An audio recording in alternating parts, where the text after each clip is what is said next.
It started with a tent, just a simple, green two-person tent, on a quiet cul-de-sac in Prescott, Arizona. But in a neighborhood ruled by strict codes, manicured lawns, and an HOA president named Karen Dobbins, nothing was ever that simple. Nick Holland had just returned from hiking the Pacific Crest Trail, his boots still caked with dust and his spirit still craving the wild. Instead of retreating back indoors, he did what felt natural, pitched his old trail tent right in the front yard of his own home. He wasn't bothering anyone. It was just for a few nights, a way to ease back into normal life without surrendering entirely to walls and ceilings. That at first the neighborhood was quiet. A few neighbors waved, intrigued but amused. Nick offered smiles and nods. One kid asked if he could sleep out there too. But on the second morning, everything changed. A golf cart appeared, gliding down the street like it owned the place. It screeched to a halt in front of Nick's driveway, and out stepped Karen Dobbins, clipboard in hand, and eyes narrowed behind oversized sunglasses. She marched straight toward the tent, arms swinging like she was heading into battle. "Mr. Holland," she snapped,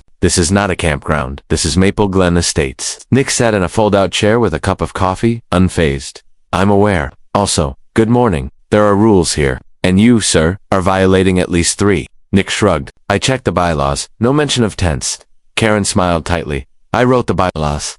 Without another word, she turned and stormed off, typing furiously on her phone. Nick figured that was the end of it. She'd make noise, maybe threaten a fine, and it would blow over. But that evening, when Nick returned from a jog, he found a red envelope duct taped to the tent flap. Inside was a formal violation notice from the HOA. Unlawful structure, visual disruption, community standards breach. Attached was a fine, $1,150. He laughed, out loud, for a tent on his own lawn.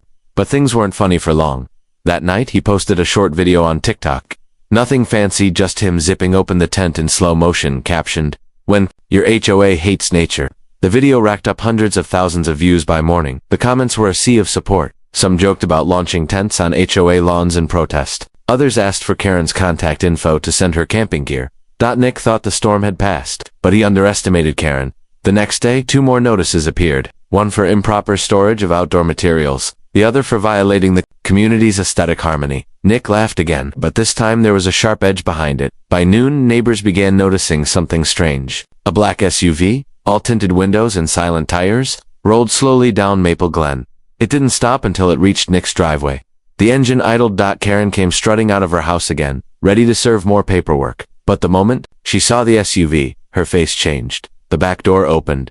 Out stepped a tall man in a suit, wearing aviator sunglasses and holding a leather folder. He didn't say a word, just walked straight toward the tent. Nick stood, confused. Karen froze mid-step. Men glanced at Nick. "Are you Mr. Holland?" Nick nodded slowly. The man gave a faint smile. "I'm with the governor's office. She saw your video." Nick blinked. "Wait, she saw the tent thing?" The man nodded. "She asked me to take a closer look." Karen's mouth opened, but no sound came out. Her hands clenched around her clipboard. Nick looked from the suited man to Karen, then back. He had no idea what was coming next, but one thing was clear. This was no longer just about a tent and the neighborhood. It was about to be the stage for something far bigger. Nick Holland stood there, stunned, as the tall man in the dark suit walked past Karen without a glance and stepped right up to his front yard tent. "I'm Robert Lennox, Senior Policy Aide to Governor Alexis Moore," the man said, extending a hand. "Your video came across our office yesterday." Nick shook his hand slowly. "I didn't expect anyone to actually show up." Robert gave a dry chuckle. "Well, when a tent sparks statewide debate over HOA overreach and hits nearly 1 million views in under 24 hours, things tend to escalate." Karen, now red in the face and visibly rattled, marched forward, waving her clipboard like a weapon. "I don't care who you are. This is a private residential community governed by legally ratified bylaws. This tent is unauthorized and unsightly." Robert turned to her calmly. "Ma'am, I'm not here to challenge your authority. I'm here to observe." The governor asked for clarity on how communities enforce these kinds of codes. Karen scoffed. "Observe all you want. The violation is clear." Nick tried to hide his smirk. This was getting surreal. "Mind if I take a look inside?" Robert asked Nick, motioning toward the tent. Nick shrugged. "Be my guest. Just watch your head. It's a 2-man tent, not the Ritz." Robert ducked in, scanned the inside, then emerged looking almost impressed. Clean, no fire hazards, nothing structural to the property, doesn't even touch the sidewalk. Karen barked. "Irrelevant. It disrupts visual cohesion. That's code 4.3b. Robert raised an eyebrow. "Visual cohesion." Nick crossed his arms. "Let me guess. If I painted my front door beige instead of taupe, that'd be a felony." Karen hissed. "Don't tempt me." It didn't take long for word to spread. Neighbors began peeking through curtains. A couple even walked their dogs just a little slower than usual, trying to overhear the conversation. Nick's phone buzzed, non-stop comments, shares, interview requests. One news station had already DM'd him. He scrolled quickly and raised an eyebrow. "Looks like Channel 12 wants to do a segment on HOA abuse," he said aloud. "Apparently they're calling it the tent that broke the rules. Real creative." Robert smirked. "Would you be open to an interview?" Before Nick could answer, Karen butted in. "This is a travesty. I will not allow a media circus on our street." But the circus had already begun. Down the street, a local reporter had pulled up. In a van, a cameraman hopped out and began filming the commotion. The van's side read, 12 News, covering Arizona first. Karen gasped. "You called the press?" Nick held up his hands. "I didn't call anyone. The internet did that all on its own within minutes." A small crowd had gathered. People from other parts of the neighborhood began walking over, curious. Some carried lawn chairs. One guy held a sign that said, "Let the man camp." Karen looked like she was about to pop. A blood vessel. Robert stepped aside and made a quick call on his cell. "Yes, she might want to see this in person." "No, I'm not joking. It's perfect." Nick glanced over. "Who was that?" Robert tucked his phone away and smiled faintly. "Let's just say you'll want to keep your tent up a little longer." Karen exploded. "I demand this man remove his tent immediately, or I will escalate this to legal proceedings." Robert didn't flinch. "You can do that, but just so you're aware, Governor Moore will be arriving tomorrow to assess this in person. She'd like to see how neighborhood codes are enforced at the ground level." The crowd gasped. Karen actually staggered back a step. Nick blinked. "The actual governor?" Robert nodded. "Yes, the governor of Arizona. She'll be here by noon." Karen's mouth opened, closed, and opened again. She looked like she'd just swallowed a spoonful of vinegar. Robert adjusted his sunglasses. "I'd suggest making some coffee, and maybe reconsidering the fine." Karen didn't respond. She just turned on her heel and stormed back toward her house, muttering something about conspiracies and state overreach. Nick turned to the growing crowd and said, "Well, anyone got marshmallows? Looks like this campfire story just got a sequel." The laughter was light at first, but then people actually brought snacks.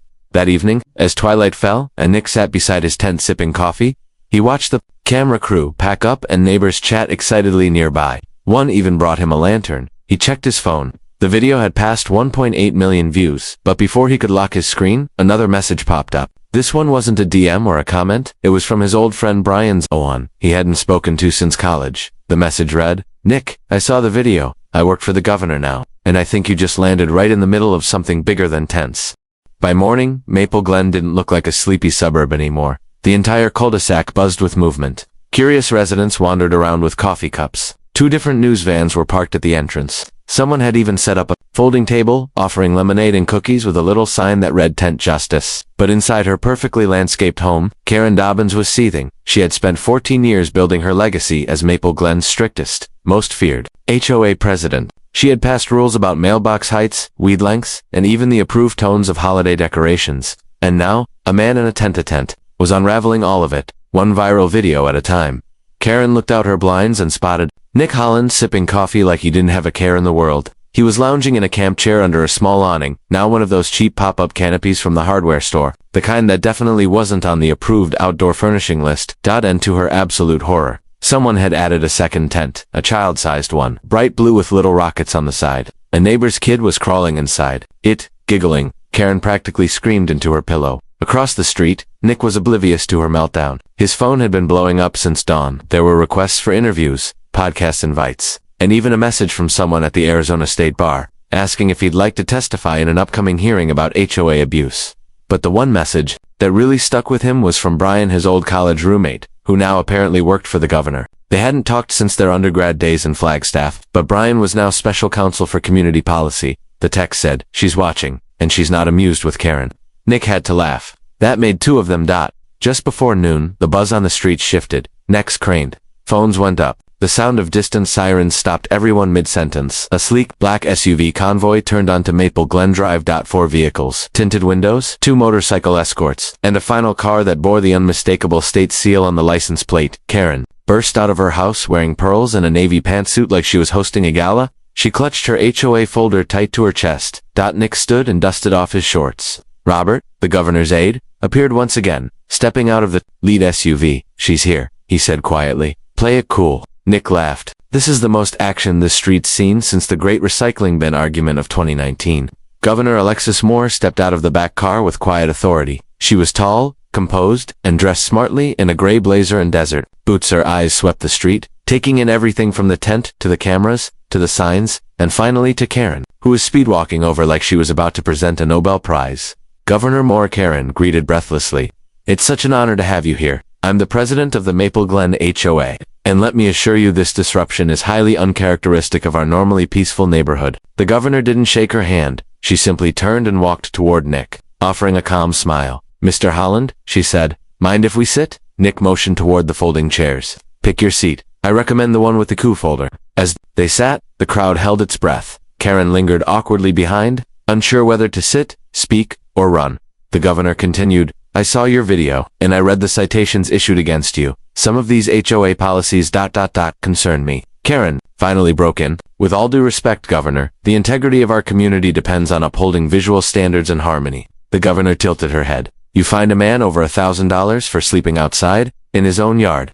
After returning from a month of hiking to raise money for veteran services, the street fell dead silent. Karen blinked. He ... He didn't say that part in the video. Nick shrugged, didn't think it mattered. Wasn't trying to virtue signal, just wanted fresh air. The governor leaned back. You raised over $20,000. Correct. Nick nodded. Every mile, sponsored hikes. Sent it all to a vet housing nonprofit and Flagstaff. Karen visibly paled.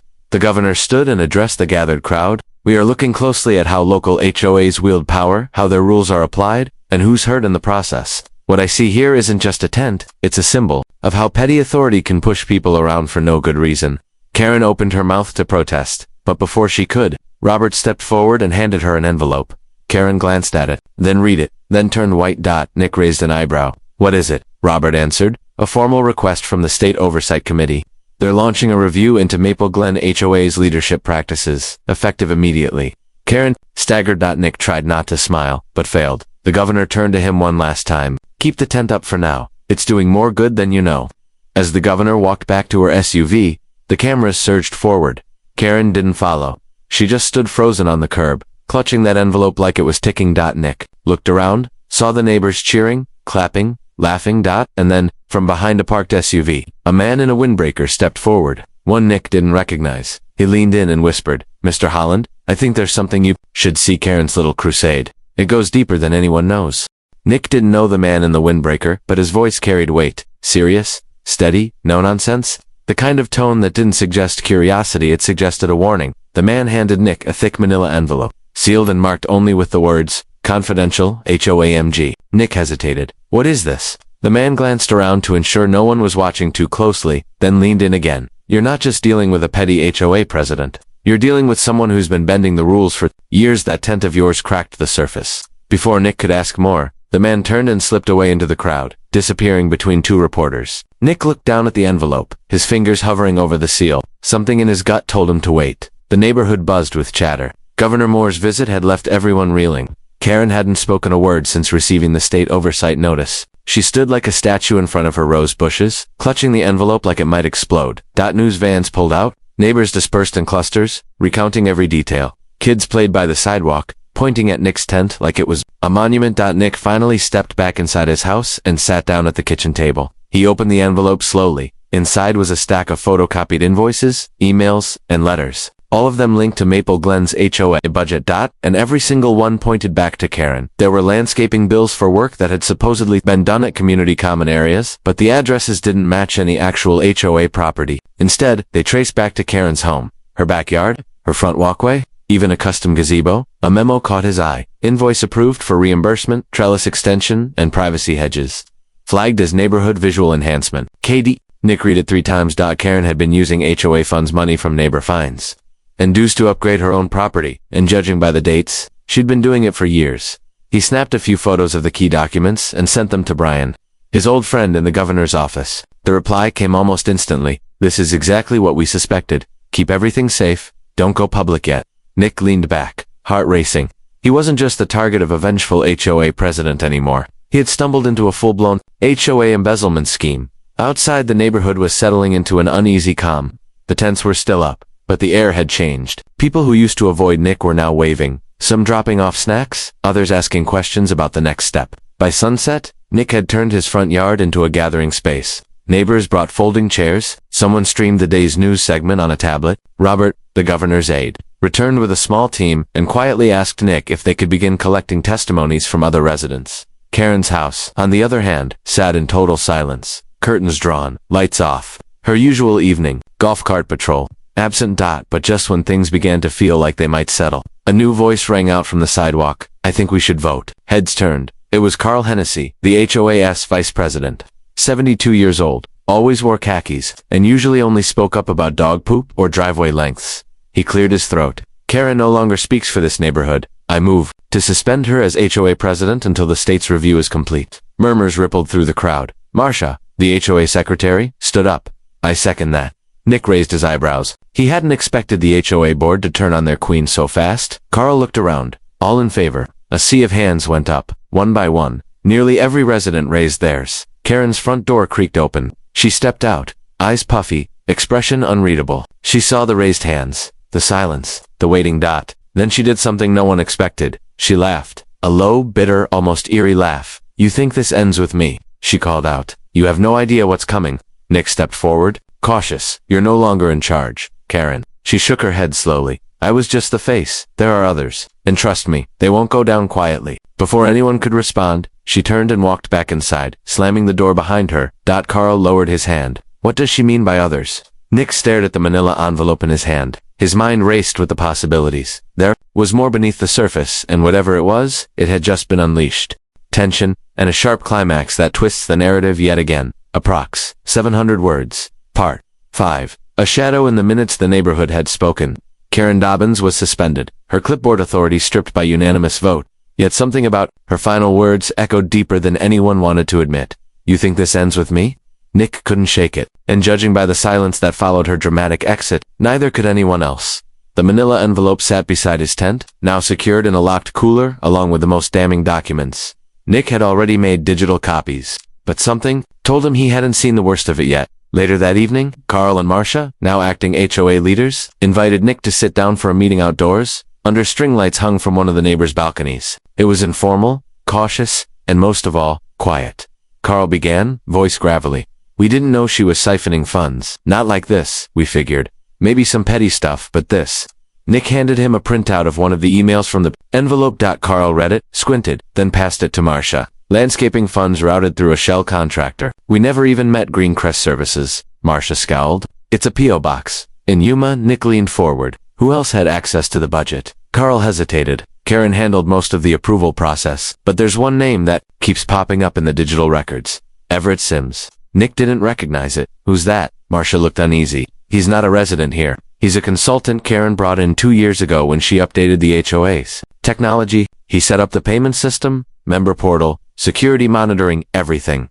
Nick's stomach turned. So, if he's tied to her, and he built the system, he could have helped cover it all up, Carl finished. That night, Nick sat alone outside his tent, the sounds of sprinklers ticking on around the neighborhood. For the first time in days, the street felt empty again. His phone buzzed. It was a message from Brian. The state's looking into Everett, but he's off the grid. His consulting business dissolved last year. Karen's not bluffing, this might be bigger. Nick stared out into the night. The tent, once just a place to breathe after a long hike, had become a beacon, a symbol. Now it was a target. The next morning brought more surprises. A white sedan pulled up in front of Nick's house. 2 men in dark windbreakers stepped out, flashing badges. State investigators. Not FBI, but close enough to make neighbors peek through their curtains again. Nick met them at the curb. We're here to collect evidence from the HOA office. The taller one said, Do you know where it is? Nick pointed toward the clubhouse down the block, locked tight. Karen kept the keys. The agents nodded. One pulled out a universal lock release tool. We came prepared.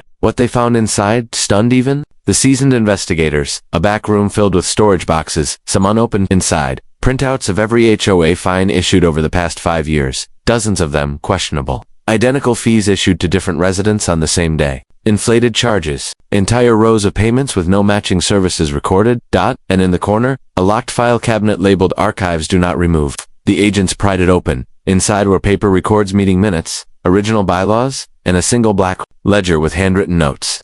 Karen's handwriting. Nick flipped it open carefully. On the 3rd page, he found a list of initials, amounts, and what looked like kickback notes. It wasn't just Karen and Everett. There were others, possibly people in other neighborhoods, other HOAs. He took a photo and texted it to Brian.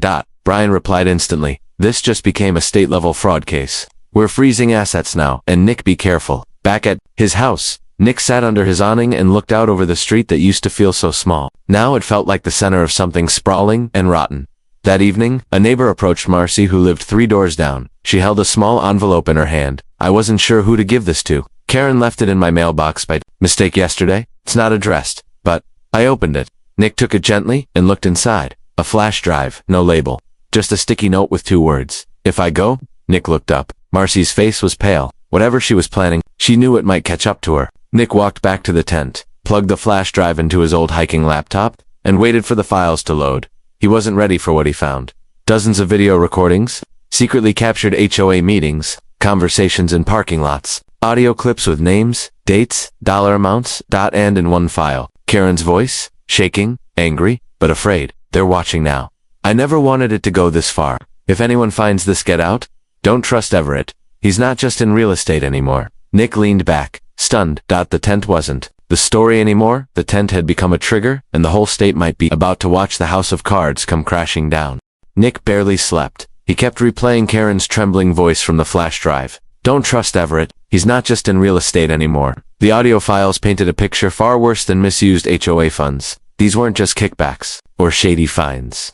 There were quiet deals with construction developers, real estate brokers, and something that made Nick's blood run cold. Private surveillance contracts. As the sun rose over Maple Glen, the sleepy neighborhood had no idea how deep the rot went, but Nick did. He called Brian before 6 a.m. The governor's aide answered on the second ring. I reviewed the drive, Nick said. You need to hear this for yourself. I'll send a secure courier, Brian replied, voice tight. Whatever's on there matches what the state auditor flagged yesterday, but this goes beyond HOA nonsense. This might cross into criminal conspiracy. Nick ended the call and backed up the flash drive twice, once to an encrypted cloud account and once onto a burner USB he duct taped under his kitchen sink.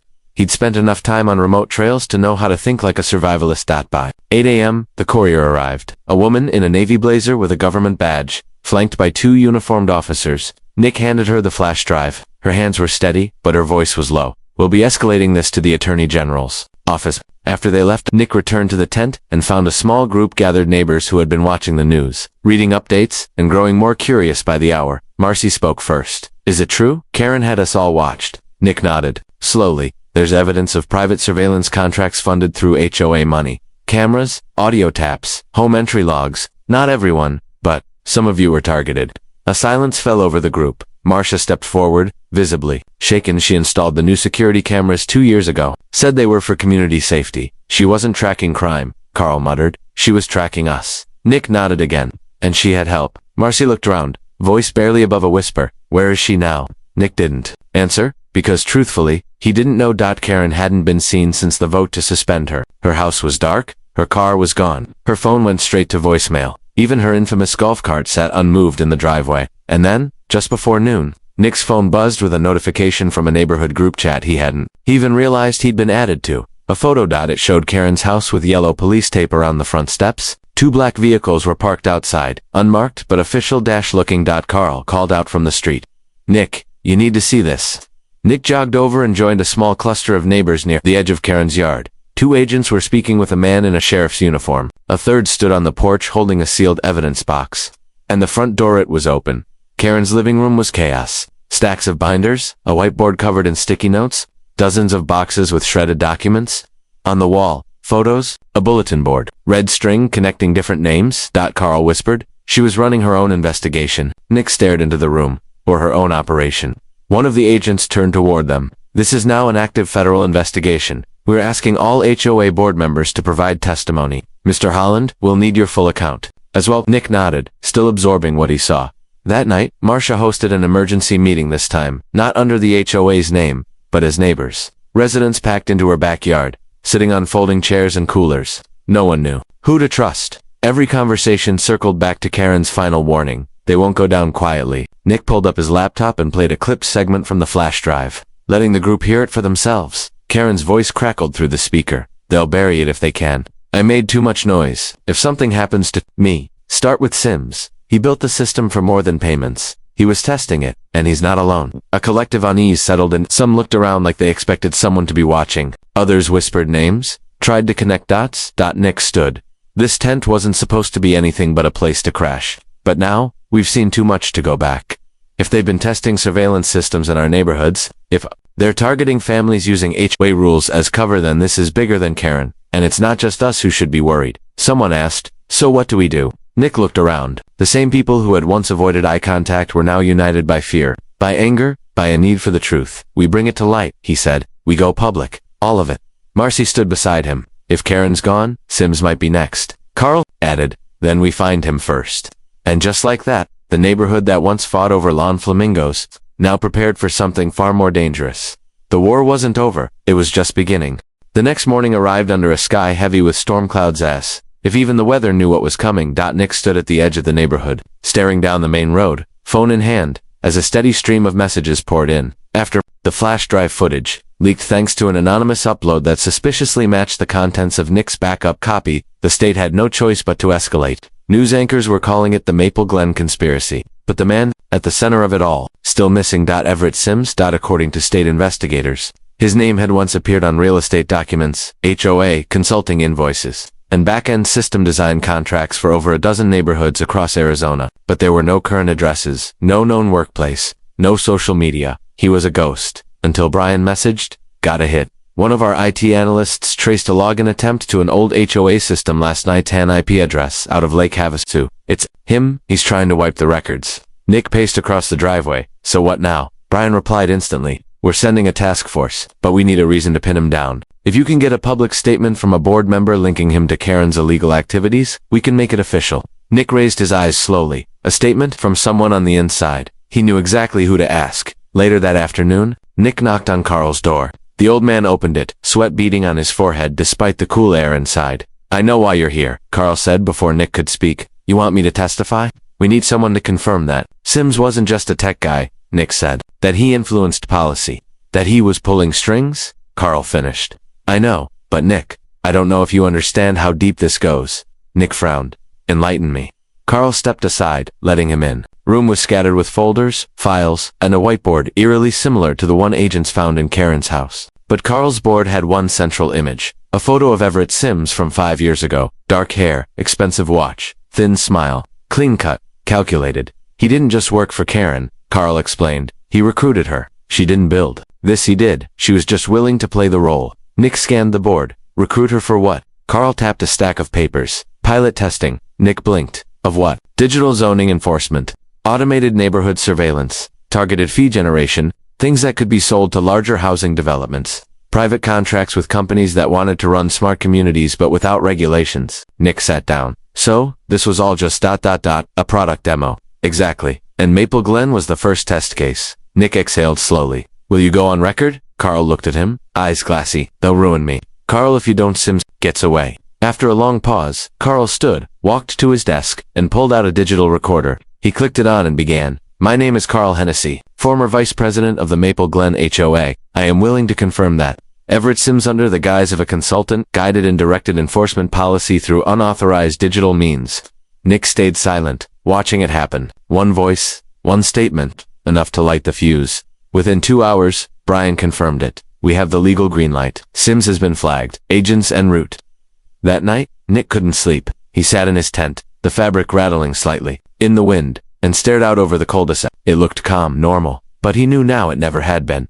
At 2:14 a.m., his phone buzzed again. Brian, we found him. He tried to burn a server farm in Lake Havasu. Got caught. We're bringing him in. Nick sat upright. A moment later, another message. Brian, and there's something else. You were right to dig. Sims wasn't working alone. Nick frowned at Brian. One of the investors behind the HOA pilot program is a sitting member of the State Zoning Commission. Governor wants to brief you personally. Nick's breath caught. This wasn't just about tents, or even Maple Glen. This was about influence, money, and surveillance creeping into everyday life, and a trail that now reached into the upper levels of government. The tent flap fluttered in the wind, almost like it was saluting the storm. Nick grabbed his phone, turned on the camera, and hit record. Hi, my name is Nick Holland, and what started as a man camping in his own yard just uncovered something that could change how neighborhoods work across the country. He paused and, trust me, it's not over yet.